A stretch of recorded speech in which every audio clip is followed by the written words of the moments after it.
imenso, poderoso, Pai. Que coisa linda ver vocês aqui nessa sábado à noite. Todos os sábados eu me pergunto ao Senhor qual é o propósito, por que isso? E Ele me responde com a presença de vocês aqui. Provérbios 4:23. Tia, saudade de você, tia. Saudade de você. Provérbios 4:23. Sobre tudo o que se deve guardar, guarda o teu coração, porque dele procedem as saídas da vida. Cadê meu fundo musical? Não tem mais não? Nem teclado, nem guitarra. Guarda o teu coração. Na minha versão está escrito assim: tenha cuidado com o que você pensa, pois a sua vida é dirigida pelos seus pensamentos. Segunda-feira passada, eu preciso confessar a vocês aqui uma coisa. Eu conversei com alguém à noite, e daquela conversa surgiu um pensamento fixo na minha mente. E aquele pensamento fixo começou a me contaminar, começou a invadir meu coração, meus pensamentos, a tirar minha paz, a tirar minha alegria. E eu comecei a perguntar ao Senhor o que é que estava acontecendo, porque eu não conseguia dominar aquele pensamento, porque eu não conseguia controlar aquele pensamento. E olha que a gente tem, só precisa deixar como está, sem mexer está tudo bem, está ótimo, sem mexer em nada. E olha que esse pensamento ele veio de uma conversa, de uma simples conversa. E uma frase que alguém disse entrou como se fosse um vírus. Por favor, pode deixar quieto aí o som, está ótimo, está beleza, sem mexer em nada. Então, aquele pensamento foi introjetado na minha mente como se fosse um vírus. Sabe, você que está trabalhando no computador, no notebook, sei lá, no celular, alguém te manda algum arquivo e você, sem perceber, clica e abre e pronto. Seu computador está contaminado, seu celular está contaminado. Acontece com a nossa mente também.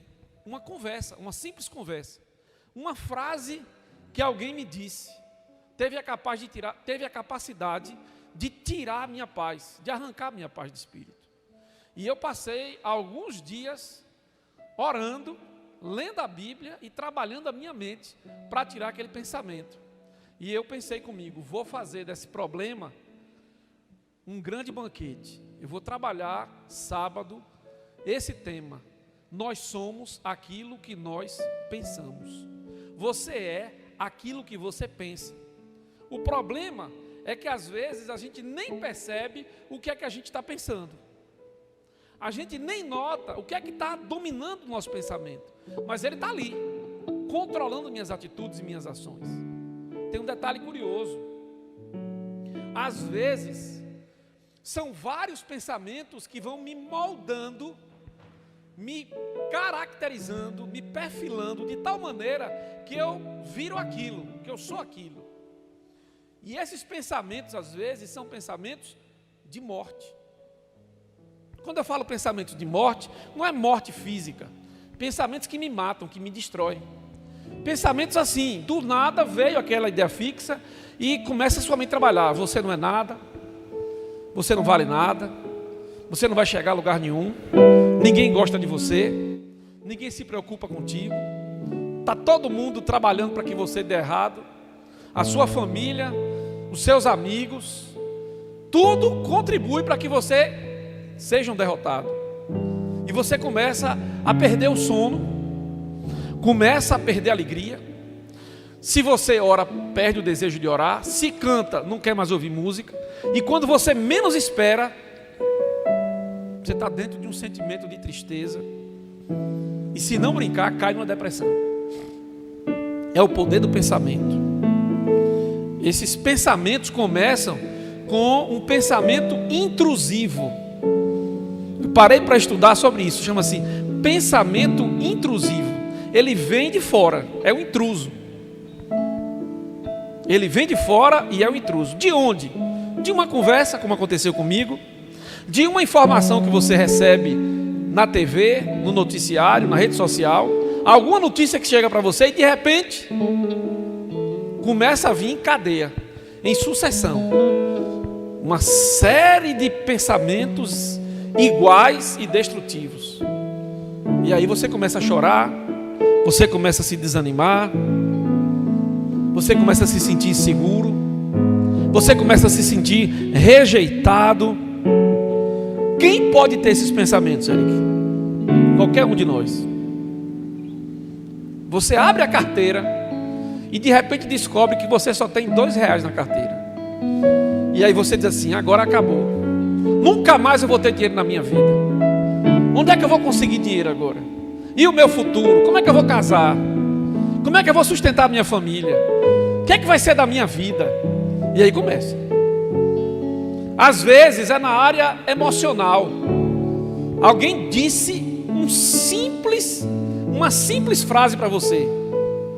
Uma simples frase. E aí você começa a construir um mundo de fantasia. Nada daquilo é real, mas aquilo começa a te controlar os pensamentos. Ninguém gosta de mim, eu nunca vou encontrar alguém, eu nunca vou conseguir alguém para casar. Quem é que vai ser a minha cara metade? A mente começa a construir. E mais uma vez, você perde o sono. O grande problema é que se você parar para perceber o que está acontecendo ao seu redor, a esmagadora maioria das pessoas está vivendo esse drama, vivendo uma ilusão, vivendo uma fantasia criada pela sua mente, vivendo uma fantasia criada pelos seus pensamentos. No mundo real não tem nada. Agora está um drama social, invasões a escolas, crianças sendo mortas, professores sendo atacados, e aí automaticamente gera-se um pânico, um medo social, e aquilo começa a contaminar você também, começa a dominar os seus pensamentos e as suas mentes. Mas aí você precisa resolver isso. Como é que você pode lidar com esse tipo de pensamento? Primeiro, é um pensamento. É um simples pensamento. E eu vou dizer uma coisa para vocês: você não é aquilo que você pensa que você é. Ou você não é limitado ou controlado pelos seus pensamentos. Eu vou dar algo a vocês inédito, novo. Vocês são donos dos seus pensamentos. Tome o controle de volta. Tome o domínio de volta dos seus pensamentos. Para que isso aconteça, é preciso que você descubra que você tem alguém contigo. Você não está sozinho. Tem alguém que pode te ajudar. Você não está só. Você tem um grande amigo do seu lado. E aí você recorre para a revelação de quem é esse amigo, que é a Bíblia Sagrada. E quando você abre a sua Bíblia no livro do apóstolo Paulo, escrito à igreja de Filipenses, ele dá uma sugestão a você. Você tem o controle da sua mente. E Paulo diz assim: tudo que é justo, tudo que é puro, tudo que é amável, tudo que é de boa fama, tudo que é virtuoso, tudo que é louvável, nisto pensai. Ele está dizendo em outras palavras assim: você pode direcionar os seus pensamentos para o lugar correto. Você pode direcionar os seus pensamentos para o caminho correto. Você tem o controle da sua mente. Você pode pegar a sua mente e entregá-la a Cristo. O grande problema é que você não tem coragem de fazer isso. Eu desafio a dizer que você não tem coragem de entregar a sua mente a Cristo. Por que eu desafio você a dizer isso? Porque se você tivesse a coragem de entregar a sua mente a Ele, Ele vai ter o domínio da sua vida por inteiro. Ele vai ter o domínio da sua realidade por inteiro, de forma integral. Você quer ver só uma coisa? Nós somos receptores. Nós somos receptores. Você recebe o que vem de fora. Eu vou usar aqui um argumento da neurociência. A neurociência diz que eu só posso pensar aquilo que eu sei. Vou repetir. A neurociência diz que eu só posso pensar aquilo que eu sei. O que eu não sei, eu não penso. Se tem algo aí que você nunca pensou, é porque você não sabe. O que é que isso te revela? Se eu penso naquilo que eu sei, eu vou me alimentar daquilo que eu quero ser. Eu vou me alimentar daquilo que eu planejo para a minha vida. Está entendendo a palavra dessa noite? Eu tenho que usar os meus olhos para ver o que é bom. Eu tenho que usar os meus ouvidos. Eu vinha conversando com o Arthur agora há pouco aqui, vindo aqui para a igreja, e dizendo assim, Arthur dizendo comigo, pastor, eu estou mudando as minhas músicas. As músicas que eu ouço não são mais aquelas, porque geralmente as músicas, ele dizendo, jogam a gente para baixo, jogam informações sujas. Eu vou ouvir agora o que me edifica. Eu vou ver o que me edifica. E fazendo isso, naturalmente você vai ser uma pessoa boa. Se você se alimenta do que é bom, você vai ser bom. O grande problema é que você consome lixo e quer ser luxo. Como é que você pode consumir lixo e querer ser luxo? Quem consome lixo é lixo. Se você quer ser luxo, consuma luxo. É simples, né? Aí Jeremias, o profeta Jeremias, ele viveu um drama pessoal. Porque o profeta, você tem o dom profético? Se não tem, busque ter. O profeta tem um drama. O profeta antecipa o problema. Ele vê com os olhos de Deus os problemas que advirão. Imagine a dor que não é para um profeta prever o drama. Então a mente dele vê o drama. Foi com Jeremias. Jeremias viveu um tempo em Israel que Israel estava na iminência de ser destruída pela Síria, mas ser destruída mesmo. Ele viu tudo e aquilo consumiu o coração dele. E Jeremias entrou em um processo de estresse, de ansiedade, depressão mesmo, Jeremias. Aí no meio dessas visões, ele lutando contra esses dramas, essas visões trágicas, ele diz lá em Lamentações, me dá esperança. Olha aí a versão. Disso me recordarei no meu coração, por isso tenho esperança. Olha o que ele faz. No meio daquela agonia, daquela visão de tragédia, Jeremias diz assim, peraí, eu quero lembrar o que pode me dar esperança. Eu quero me alimentar daquilo que pode me trazer esperança. E aí ele faz assim, as misericórdias do Senhor. Pode passar para o segundo aí, Paulinho. Olha o que é que ele diz. As misericórdias do Senhor são a causa de não sermos consumidos, porque as suas misericórdias não têm fim. Pronto, eu tenho uma saída. Minha mente trouxe um problema, minha mente trouxe uma angústia, meu pensamento começou a me jogar para baixo. Eu me lembro, eu tenho um Deus. Eu tenho um Deus que não vai deixar que eu seja destruído. E eu tenho um Deus que Ele é profundo em misericórdia. Eu tenho um Deus que Ele é grande em misericórdia. As misericórdias dele não têm fim. E Ele está cuidando de mim. Ele está cuidando de você. Ele não vai te abandonar. Então você faz o quê? Traz à memória aquilo que pode te dar esperança. O que é que pode te dar esperança? Você tem um Deus. Você tem um Deus. Ei! Você tem um Deus que é por você. Então você precisa permitir que o governo dele se assenhoreie da sua mente. Eu tenho mais uma dica para te dar. Se ocupe menos com as circunstâncias que você não pode mudar. Se você não pode mudar, não se preocupe. Não está no teu alcance resolver, não se preocupe. Cuide de direcionar seus pensamentos para aquilo que você tem controle. Detalhe, você não vai dominar o amanhã.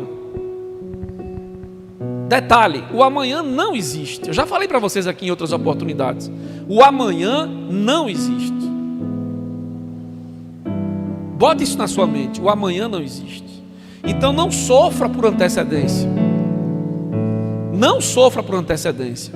Eu estou traduzindo o texto de Mateus capítulo 5, 6 e 7. O Sermão da Montanha.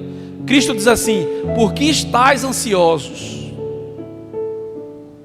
Não se preocupe, você tem um Deus que alimenta as aves do céu e torna belo o lírio do campo. Ele cuida de você.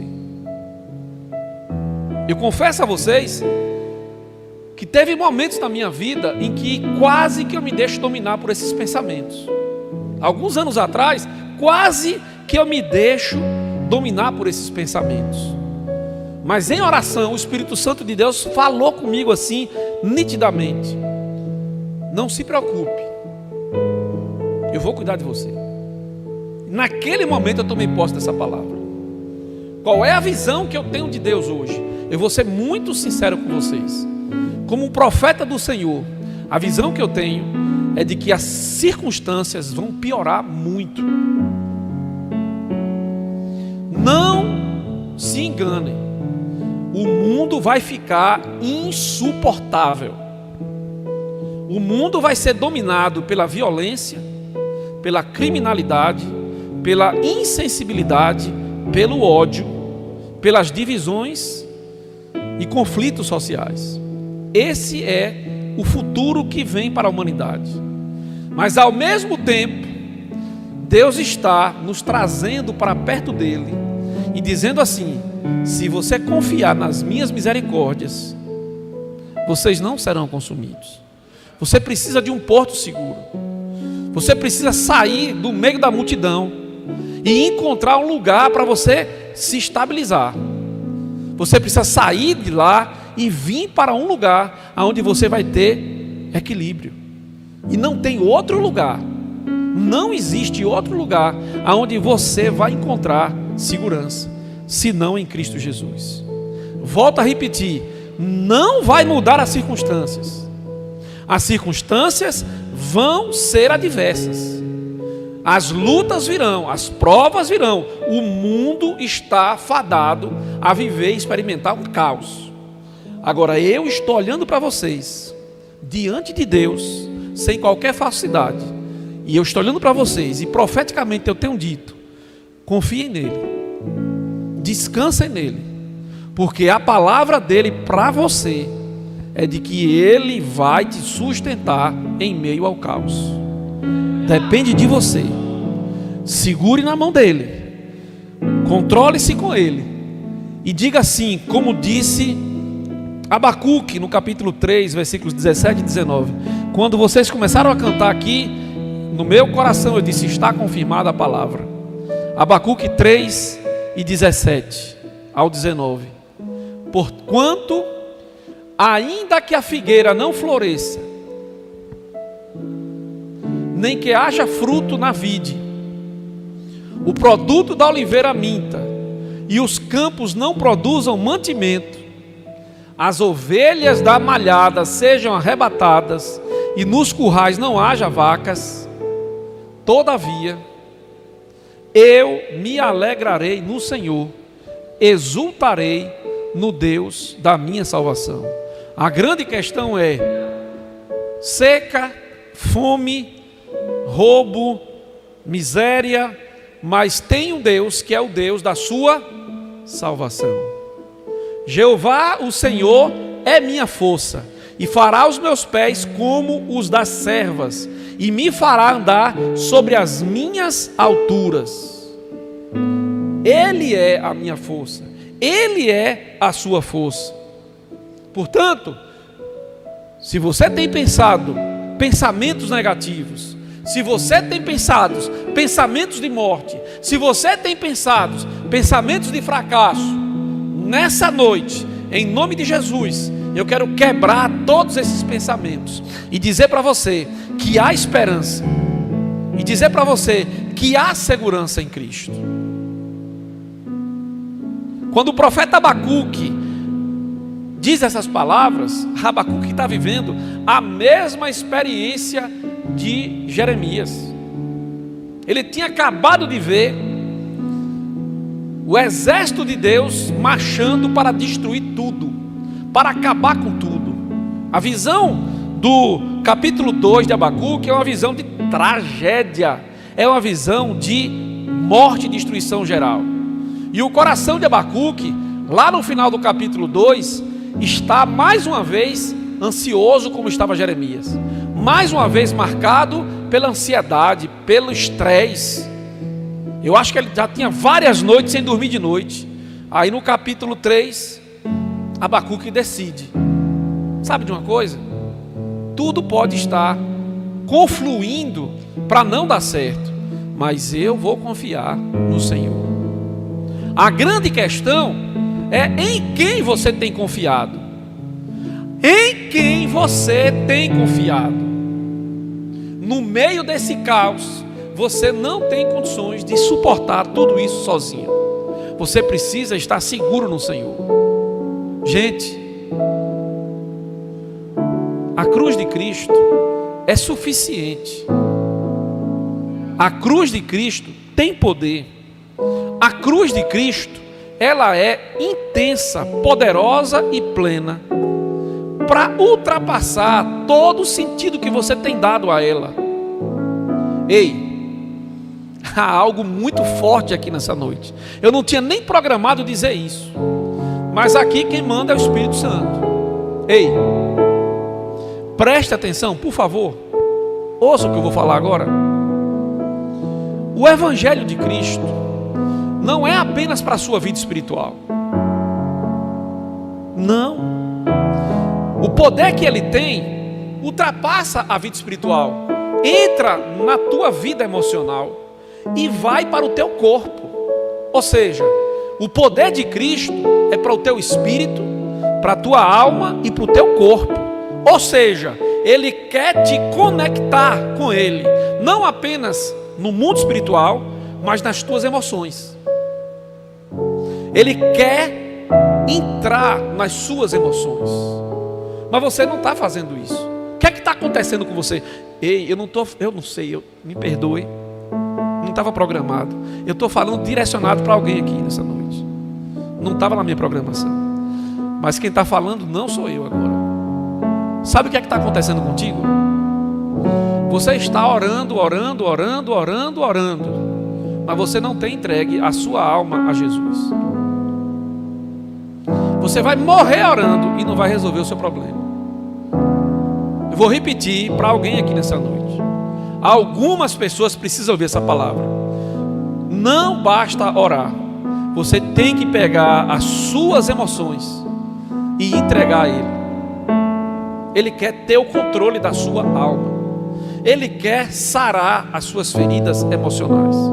Se você continuar orando e não entregar suas emoções a Ele, você não vai sair dessa dor, desse drama. Você precisa mudar o foco. Você precisa dobrar o seu joelho e dizer assim: Senhor, eu entrego a Ti a minha dor. Eu entrego a Ti toda a minha angústia, todo o meu sofrimento, todo o meu sentimento de solidão, todo o meu sentimento de angústia que está me dominando. Senhor, eu entrego a Ti. Ele quer dominar suas emoções. Ele quer retirar tudo que está aí e colocar uma nova programação emocional em você. E Ele quer mais. Você às vezes entregou o seu espírito para Ele, mas você não entregou o seu corpo para Ele. O seu corpo não está cumprindo o propósito que Ele quer que cumpra. Pastor, o que isso significa? O teu corpo é templo do Espírito Santo de Deus. Ele foi feito para a glória de Deus. Agora eu vou resumir essa palavra para você nessa noite. Todos vocês ouviram falar sobre a ressurreição, já? Deixa eu fazer vocês pensarem aqui. A gente sabe que o homem morre fisicamente. Quando ele morre fisicamente, o que é que acontece? Me diga aí, o que é que acontece? Aí você responde: o espírito vai para Deus. É isso? Sim. Mas e a ressurreição? Por que é que os mortos precisam passar pela ressurreição?